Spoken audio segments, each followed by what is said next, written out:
Okay, so welcome to the deep dive, everybody. Today, we're diving into something I think a lot of people are wrestling with right now.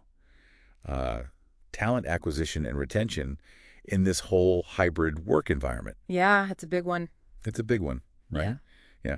How do you find great people and how do you keep them around when the rules of the game seem to be constantly changing? exactly. And that's really what we're going to try to unpack today, right? Like what's actually changed and what are companies that are doing this while doing differently, you know? Yeah, and I think for anybody listening, you're trying to figure that out too, right? Like what are the big shifts here? So we're going to pull out what we think are some of the most important insights I think that sounds great. from all the stuff we've been reading and talking about. Yeah. So one of the things that just feels so fundamental now is that old, the old model of everybody's in the office 5 days a week.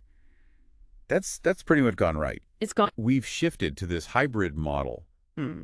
mix of remote and in office. And I think the really interesting thing is what employees are looking for now goes way beyond just salary. Absolutely. It's not just a trend, right? This is a fundamental shift in what employees expect from their work. And the companies that are getting it right are really tuning into these new priorities. So let's break down some of those priorities. Yeah, I think flexibility is like number one. absolutely. It feels like just yesterday, everybody was commuting, 5 days a week, and then the pandemic hit, and boom, everybody's remote.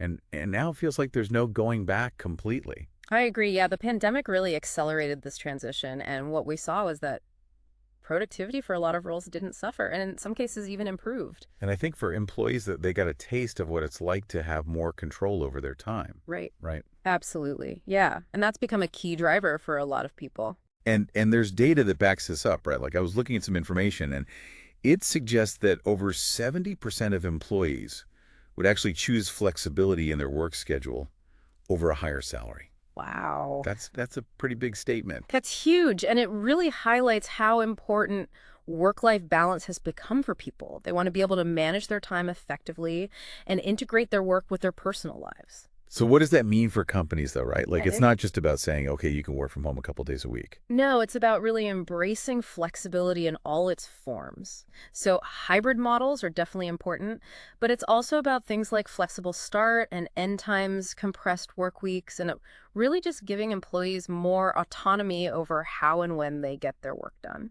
So the companies that are getting this right are really thinking holistically about what flexibility means. Exactly. Yeah, that makes sense. All right, so let's shift gears a little bit to something else that feels like it's become really important, the power of purpose, right? Like it's not just about the job itself anymore. Absolutely, especially for younger generations like millennials and Gen Z. They want to feel like their work is aligned with their values, that they're contributing to something bigger than just the bottom line. Yeah, and again, we see this in the data too, right? Like something like 60% of workers would consider taking a lower paying job Wow, if they felt a strong connection to the company's mission and values. that's significant. It's huge. Yeah, it speaks volumes about what's driving people these days. Yeah, and it means that companies can't just pay lip service to this, right? Exactly, it has to be authentic. Like they have to really walk the walk. They do actions speak louder than words. So what are some ways that companies can actually demonstrate purpose? Sometimes it can feel kind of fuzzy. Yeah, that's a good point. I mean, it could be things like, concrete sustainability initiatives or being really actively involved in community outreach or a true commitment to diversity, equity, and inclusion within the company itself. Right. And it's not just about checking boxes, it's about showing genuine commitment. Okay, so now let's talk about something that I think is super challenging in this hybrid world, and that is company culture, Hmm. right? Like so much of how you build culture has traditionally been about those in-person interactions, those, hallway conversations, the serendipitous encounters you have at the That's office. those water cooler moments. Right. How do you replicate that when people are distributed and not always physically together? It's a Exactly. big question mark.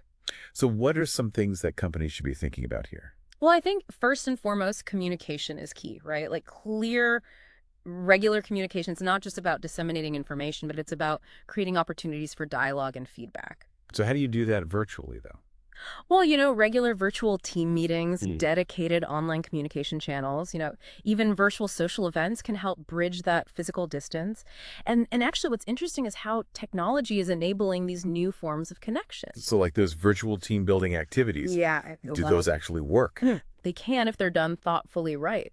The focus should be on creating genuine connection and shared experiences, even if they're happening online. Right. So it could be, online games or collaborative digital projects, Okay. virtual coffee breaks, even just dedicated digital water cooler channels where people can just chat and connect informally. I think it's also got to be about trust, right?